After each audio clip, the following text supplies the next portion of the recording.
வாக்காளர் பெருமக்களும் இந்த பாப்பாரப்பட்டி இந்த பகுதியிலே குழும்பி எங்கே பார்த்தாலும் கடல் போல் மக்கள் வெள்ளம் காட்சியளிக்கிறது. அடுத்த ஆண்டு நடைபெற்ற சட்டமன்ற பொது தேர்தலில் அனைத்து இந்திய அண்ணா திராவிட முன்னேற்ற கழக தலைமையிலே அமைக்கப்படுகின்ற கூட்டணி வேட்பாளர் வெற்றி பெற்று விட்டார். இந்த நிகழ்ச்சியின் வாயிலாக திரு ஸ்டாலின் அவர்களே, இங்கே பெண்ணாகரம் சட்டமன்ற தொகுதி பாப்பாரப்பட்டியில பார்த்துக்கிட்டு இருப்பீங்க. மக்களுடைய வெள்ளம் ஆரவாரம் பார்த்து கொண்டிருப்பீர்கள். ஆக உங்களுடைய கனவு பகல் கனவாகத்தான் இருக்கும். இந்த நிகழ்ச்சியிலே முன்னிலை உரையாற்றிய மாவட்ட கழக செயலாளர், முன்னாள் அமைச்சர், கழக அமைப்பு செயலாளர் மரியாதைக்கு அண்ணன் KP அன்பழகன் அவர்களே, கழக விவசாய பிரிவு தலைவர் திரு TR அன்பழகன் அவர்களே, ஒன்றிய கழகத்தினுடைய செயலாளர்கள் திரு MK வேலுமணி அவர்களே, திரு C அன்பு அவர்களே, திரு G தனபால் அவர்களே, திரு A தங்கராஜ் அவர்களே, பேரு கழக செயலாளர் திரு R முன்னுசாமி அவர்களே, திரு PM சுப்பிரமணியன் அவர்களே, சார்பணி பொறுப்பாளர்கள் திரு KP ஆனந்த் அவர்களே, திரு K வெங்கடேசன் அவர்களே, திரு M கோவிந்தசாமி அவர்களே, திரு N அருள்சாமி அவர்களே, திரு பாபு அவர்களே, திரு பொன்னுவேல் அவர்களே, நம்முடைய கூட்டணியில் அங்கமைக்கின்ற பாஜக மாவட்ட தலைவர் திரு C சரவணன் அவர்களே, மாவட்ட செயலாளர் திரு R பாஸ்கர் அவர்களே, தமாக மாவட்ட தலைவர் திரு S ராமன் அவர்களே, IJK மாவட்ட தலைவர் திரு JP நஞ்சப்பன் அவர்களே, இந்த எழுச்சி பயண பொதுக்கூட்டத்திலே திரளாக கலந்து கொண்டிருக்கின்ற அனைத்து இந்திய அண்ணா திராவிட முன்னேற்ற கழகத்திலே பல்வேறு பொறுப்புகளை வைக்கின்ற நிர்வாகிகளே, கழக உடன்பிறப்புகளே, கூட்டணி கட்சி சேர்ந்த தலைவர்களே, நிர்வாகிகளே, தொண்டர்களே, நிகழ்ச்சியிலே பங்கு பெற்றிருக்கின்ற விவசாயிகளே, விவசாய தொழிலாளிகளே, மகளிரை சேர்ந்த சகோதரிகளே, இளைஞர் பட்டாளங்களே, ஊடக நண்பர்களே, பத்திரிகை நண்பர்களே, அனைவருக்கும் என்னுடைய முதற்க நன்றி கலந்த வணக்கம். திரு ஸ்டாலின் அவர் கலந்து கொள்கின்ற பொதுக்கூட்டத்தில் பேசுவதெல்லாம் திராவிட முன்னேற்ற கழகம் 200 இடத்துல வெற்றி பெற்றுவிடும். திராவிட முன்னேற்ற கழக தலைமையிலே அமைக்கப்படுகின்ற கூட்டணி வலுவான கூட்டணி அப்படின்னு சொல்லிட்டு இருக்கிறார் திரு ஸ்டாலின் அவர்களே. பெண்ணாகரம் சட்டமன்ற தொகுதிக்கு உட்பட்ட பாப்பாரப்பட்டியை திரும்பி பாருங்க. அனைத்து இந்திய அண்ணா திராவிட முன்னேற்ற கழக தலைமையிலே அமைக்கப்படுகின்ற கூட்டணி 210 இடங்களிலே வென்று தனி பெரும்பான்மையோடு ஆட்சி அமைக்கும். திரு ஸ்டாலின் அவர் கூட்டணி நம்பிக்கிட்டு இருக்கார். கூட்டணி வேண்டியதுதான். ஆனா திராவிட முன்னேற்ற கழக கூட்டணி நம்பி இருக்கிறார். அந்த கூட்டணி எப்படிப்பட்ட கூட்டணி அனைவருக்கு தெரியும். ஆனா அண்ணா திமுக தலைமையில் அமைக்கப்பட்ட கூட்டணி வெற்றி கூட்டணியாக அமையும். திரு ஸ்டாலின் பேசுறாரு, கரூர்ல நடந்த சம்பவத்தை பாரதிய ஜனதா கட்சி சேர்ந்தவங்க வந்து பார்த்தாங்க. அங்க அரசியல் செய்யறாங்க. ஏன்னா அவில செய்வாங்க, எல்லாம் அரசியல் தான் செய்ய முடியும். ஒரு பாதிப்புக்குள்ளாகி இருக்குது. அந்த பாதிப்புக்குள்ளாகிட்ட மக்களுக்கு ஆறுதல் சொல்ல வராங்க. அதுல என்ன தவறு இருக்குது? அதே பாரதிய ஜனதா கட்சி மற்ற மாநிலத்தில் நடக்கிற அசம்பாவத்தை போய் பார்க்கலன்னு சொல்றாரு. நீங்க இந்த மாநிலத்தினுடைய முதலமைச்சர் ஸ்டாலின் அவர்களே, கள்ளக்குறிச்சியில 68 பேர் விஷசாராயம் குடித்து இறந்தார்களே, நீங்க போய் பார்த்தீங்களா?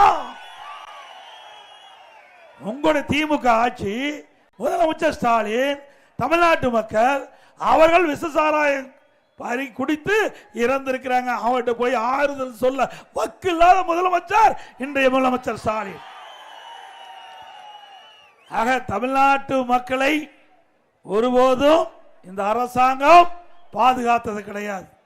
பாதுகாத்திருக்காங்களா? மக்களா பாதுகாத்துக்கிட்டா தான். மக்களா பாதுகாத்துக்கிட்ட இந்த அரசாங்கத்தை நம்பி பிரயோஜனம் இல்லை. மக்கள் விழிப்போடு இருக்கிறார்கள். இனி இந்த அரசாங்கத்தை நம்பி பிரயோஜனம் இல்லை. ஆகவே மக்கள் தங்களை தாங்களே பாதுகாக்கக்கூடிய சூழ்நிலை இந்த ஆட்சியில பார்க்கப்படுகிறது. பெண்களுக்கு பாதுகாப்பு இருக்குதா? சிறுமிக்கு பாதுகாப்பு இருக்குதா? பாட்டியம்மாவுக்கு கூட பாதுகாப்பு இல்லை. இப்படிப்பட்ட கேவலமான ஆட்சி தமிழகத்தில் நடந்து கொண்டிருப்பதை நாம் எண்ணி பார்க்க வேண்டும். இதே அனைத்து இந்திய அண்ணா திராவிட முன்னேற்ற கழக ஆட்சி சட்டத்தின் ஆட்சி நடைபெற்றது. ஆனால் தமிழகத்தில் சட்டம் சந்தி சிரிக்கின்ற அளவுக்கு இந்த ஆட்சி நடைபெற்றுக் கொண்டிருக்கிறது. இந்த ஆட்சியாளர்கள் இன்றைக்கு அதிகாரத்தை தான் பார்க்கின்றார்களுடைய மக்களை பார்க்கவில்லை. மக்கள் படுகின்ற துன்பத்தை இவர்கள் பார்ப்பதாக தெரியவில்லை. இன்றைய தினம் இந்த ஆட்சி ஏற்பட்ட பிறகு கடுமையான விலைவாசி உயர்வு, அரிசி விலை உயர்ந்தாச்சு, பருப்பு விலை உயர்ந்தாச்சு, எண்ணெய் விலை உயர்ந்தாச்சு. அதை கட்டுப்படுத்த இந்த அரசாங்கத்தால முடியல. ஏழை மக்கள் துடி துடித்துக் கொண்டிருக்கின்றார்கள், வேதனைப்பட்டுக் கொண்டிருக்கின்றார்கள். அந்த வேதனை எல்லாம் ஆட்சியாளர் கண்ணுக்கு தெரியவில்லை. குடும்பத்தில் இருக்கின்றவர்கள் அதிகாரத்துக்கு வர வேண்டும், அதுதான் ஸ்டாலினுடைய எண்ணம். மக்கள் ஓட்டு போட்ட மக்களை பற்றி கவலைப்படாத முதலமைச்சர் இன்றைய முதலமைச்சர் ஸ்டாலின் என்பதை எண்ணி பார்க்க வேண்டும்.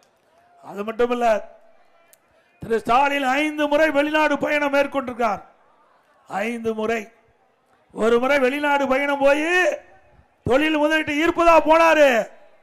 தொழில் முதலீட்டு ஈர்க்கல, தொழில் முதலீட்டு செய்ய போனாரு. அங்க போய் சைக்கிள் ஓட்டிட்டு இருக்கார். எங்க வெளிநாட்டில் போய் சைக்கிள் ஓட்டுறார். அத தொலைக்காட்சியில் காட்டுறாங்க. இப்படிப்பட்ட அவல ஆட்சி தொடர வேண்டுமா? இதுக்காக உங்களுக்கு ஓட்டு போட்டு முதலமைச்சர் ஆக்கி இருக்கிறாங்க. வெளிநாட்டில் போய் சைக்கிள் ஓட்டுறதையா மக்கள் பார்த்துட்டு இருக்கிறாங்க. மக்களுக்கு என்ன திட்டத்தை கொண்டு வந்தீங்க? வெளிநாட்டில் எவ்வளவு முதலீட்டு ஈர்த்தீங்க? எத்தனை புரிதல் ஒப்பந்தம் போட்டீங்க? அதை கேட்டா தொழில்துறை மந்திரி வெள்ள காயத்தை காட்டுறார். எந்த விதத்தில் நியாயம்? திரு ஸ்டாலின் அவர்களே அண்மையில் ஜெர்மன் நாட்டுக்கு போனீங்க, அப்ப நிருபர்களை சந்திச்சீங்க. அப்ப என்ன செய்தி வெளியிட்டீங்க? திராவிட முன்னேற்ற கழகம் ஆட்சி பொறுப்பேற்று 922 புரிந்துணர்வு ஒப்பந்தங்கள் போடப்பட்டன. 10 லட்சம் பேர்களுக்கு இதனால் வேலை கிடைக்கும் என்று அறிவிப்பை கொடுத்தீங்க. அதோட 77% புரிந்துணர்வு ஒப்பந்தங்கள் நிறைவேற்றப்பட்டதாக சொன்னீங்க. அப்படி 77% புரிந்துணர்வு ஒப்பந்தம் நிறைவேற்றப்பட்டா 25 லட்சம் பேருக்கு வேலை கிடைச்சிருக்குன்னு சொன்னீங்க. கிடைச்சதா? பெண்ணாகரத்தில் எத்தனை பேருக்கு வேலை கிடைச்சது? கிடைச்சிருக்குதுங்களா? அத்தனையும் பச்சை பொய். மக்களுக்கு உண்மையை மறைத்து இன்றைக்கு முதலமைச்சரே இப்படிப்பட்ட செய்தி வெளியிடுறார். இதற்கு மக்களுடைய சார்பாக பிரதான எதிர்க்கட்சி என்ற முறையில் வெள்ளை அறிக்கை விடுங்க. எவ்வளவு புரிதல் ஒப்பந்தம் போட்டீங்க, எவ்வளவு முதலீடு ஈர்த்தீங்க, எவ்வளவு என்ன நிலையில அந்த தொழில் இருக்கின்றது, எவ்வளவு பேருக்கு வேலை வாய்ப்பு உருவாக்கி தந்த அறிக்கையை விடுங்கன்னு சொன்னா வெள்ளக்காயத்தை எடுத்து காட்டுறார். யாரு? தொழில்துறை மந்திரி. ஏன்னா வெள்ளக்காயத்தில் தான் பார்க்க முடியும் இந்த ஆட்சியில. நிஜமா செஞ்சது கிடையாது.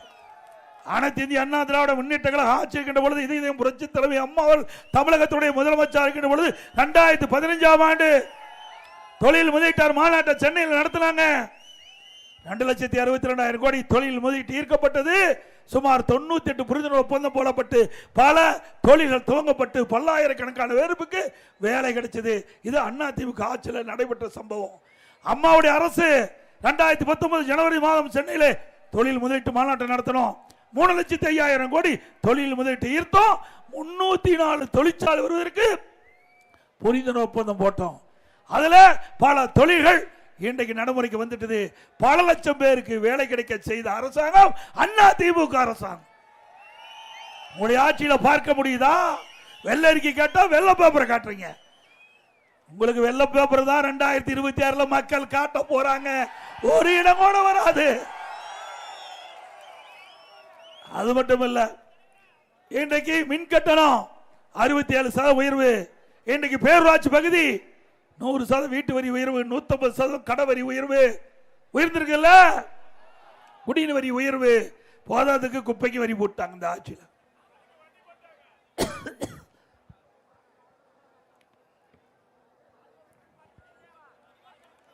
அதோட இன்றைக்கு இது கிராம சூழ்ந்த பகுதி. முழுக்க முழுக்க விவசாயம் நிறைந்த பகுதி. விவசாயம் தானே? நானும் ஒரு விவசாயி. உங்களையெல்லாம் சந்திப்பதே மகிழ்ச்சி. விவசாயத்தில் என்ன கஷ்டம், நஷ்டம், துன்பம், துயரம் என்பதை அனுபவ நீதியாக நான் பார்த்து கொண்டிருக்கின்றேன்.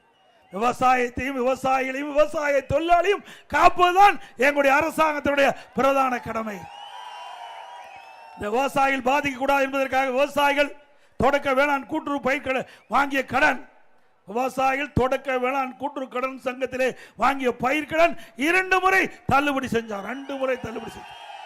விவசாயிகள் மின் மோட்டார் எந்த நேரத்தில் மேய்க்கலாம், அதற்காக மும்முனை மின்சாரம் அந்த விவசாயிகளுக்கு 24 மணி நேரம் கொடுத்தோம்.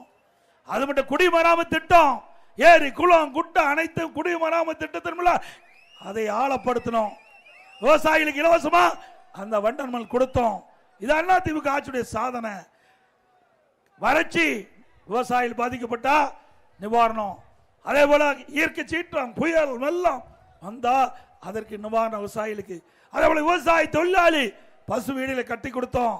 விளையிலா கரை மாடு, விளையிலா ஆடு, விளையிலா கோழி, கிராம பொருளாதாரம் உயர விவசாய தொழிலாளி கொடுத்தோம். இது அதிமுக ஆட்சியில் கொண்டு வரப்பட்ட திட்டம்.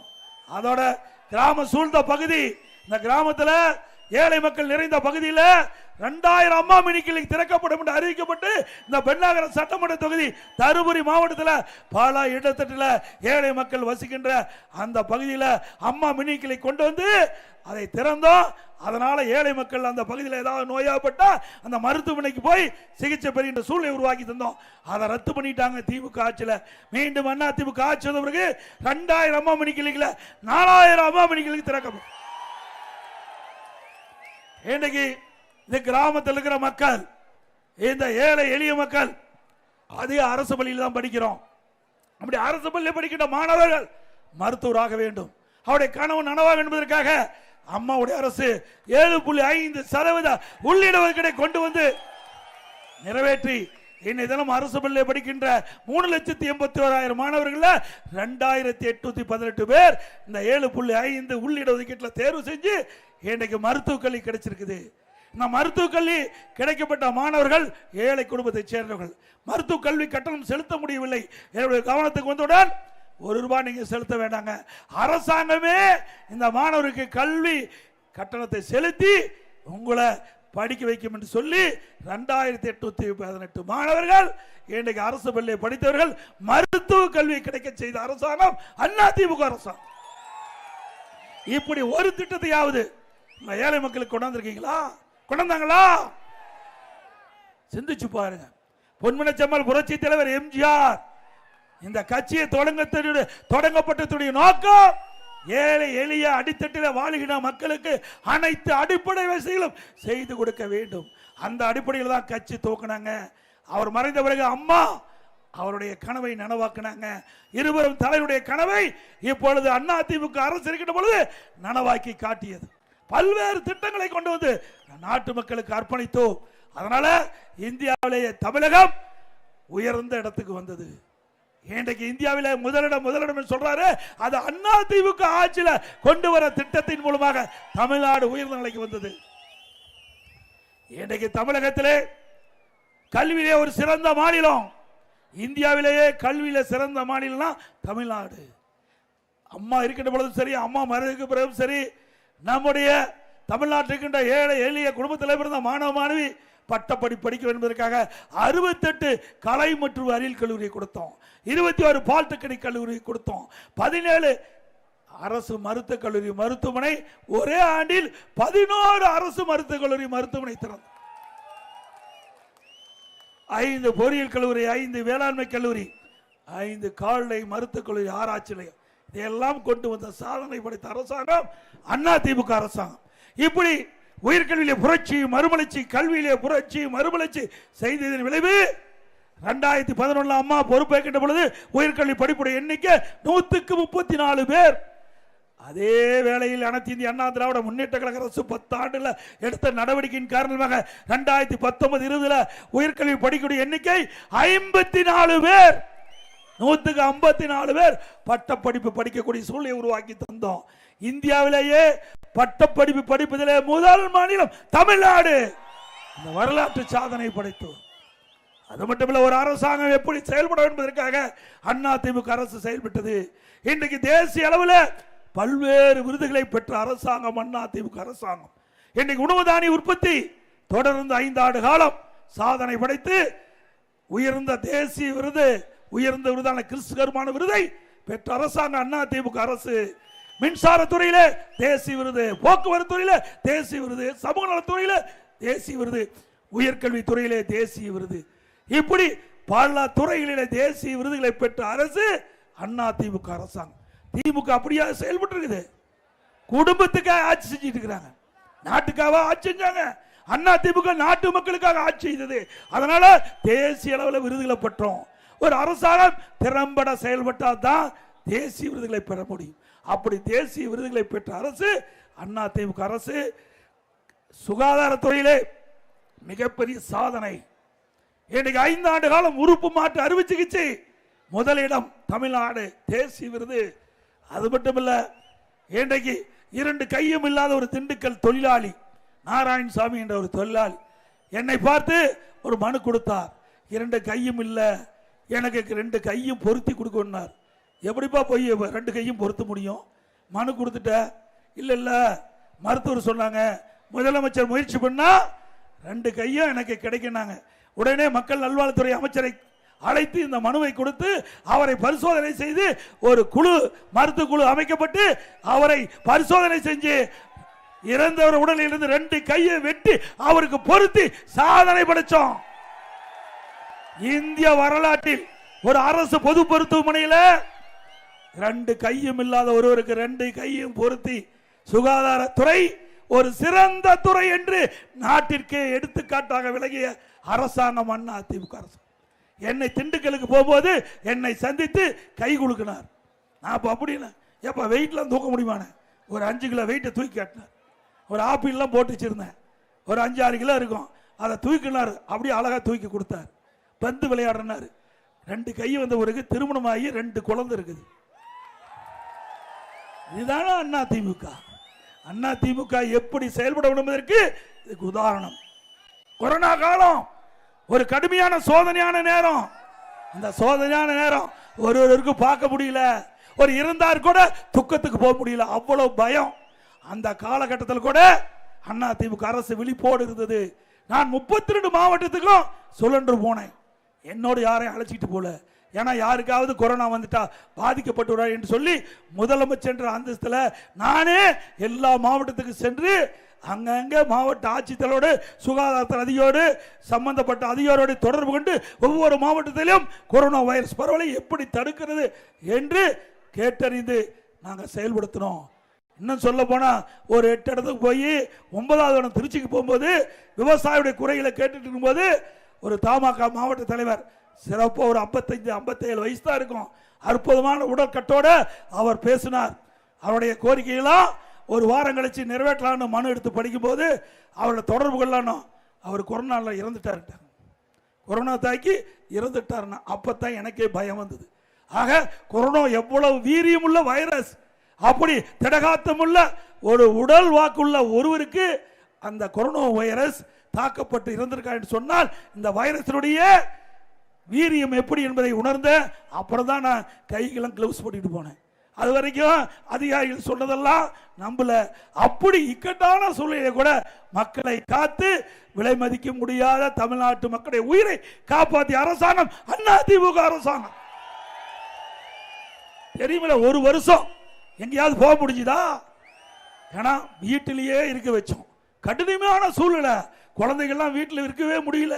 அப்படிப்பட்ட காலகட்டத்தில் கூட மக்கள் அரசுக்கு உதவி செஞ்சு இந்த கொரோனா வைரஸ் பரவலை தடுப்பதற்கு உதவிகரமாக இருந்து விலை மதிக்க முடியாத உயிரை காப்பாற்றியதற்காக அதிமுக அரசு மக்களுக்கு பல்வேறு உதவிகளை செய்து ஒரு வருடம் கொரோனா காலத்தில் ரேஷன் கடையில் விலையில அரிசி, விலையில சர்க்கரை, விலையில எண்ணெய் எல்லா குடும்பத்தையும் 1000 ரூபாய் கொடுத்தோம்.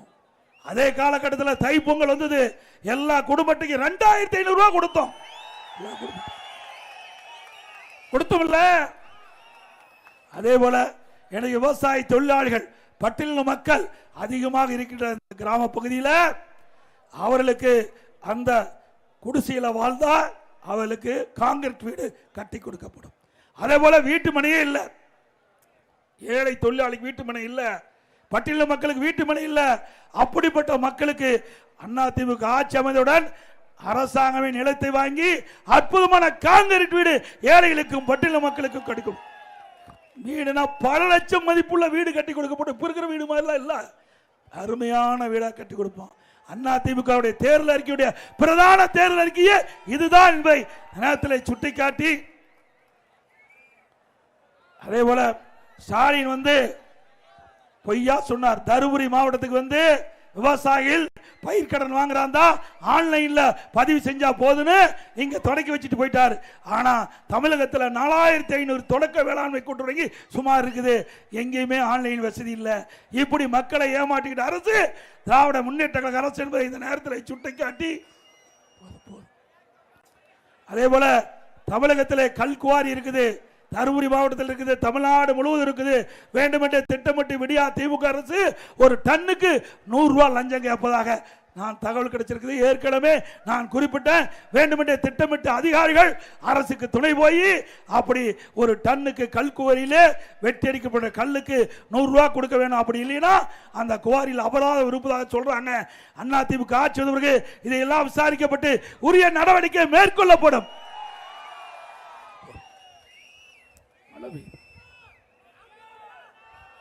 கூட்டத்திற்கு வந்துள்ள கழக நிர்வாகிகள் பாதுகாப்போடு வீட்டுக்கு செல்ல வேண்டும் என்று அன்போடு இந்த நேரத்தில் கேட்டுக்கிறேன். அந்த வாகன ஓட்டிகள் நம்முடைய பொதுமக்களையும் நிர்வாகிகளும் பத்திரமா வீடுகளை சேர்க்க வேண்டும் என்று கேட்டு, அடுத்த ஆண்டு நடைபெறுகின்ற சட்டமன்ற பொதுத் தேர்தலில் அதிமுக வேட்பாளர் நிறுத்தப்பட்டால் நம்முடைய வேட்பாளருக்கு இரட்டை லட்சணத்தில் வாக்களிக்கும். மக்களை காப்போம், தமிழகத்தை மீட்போம். தமிழகத்தை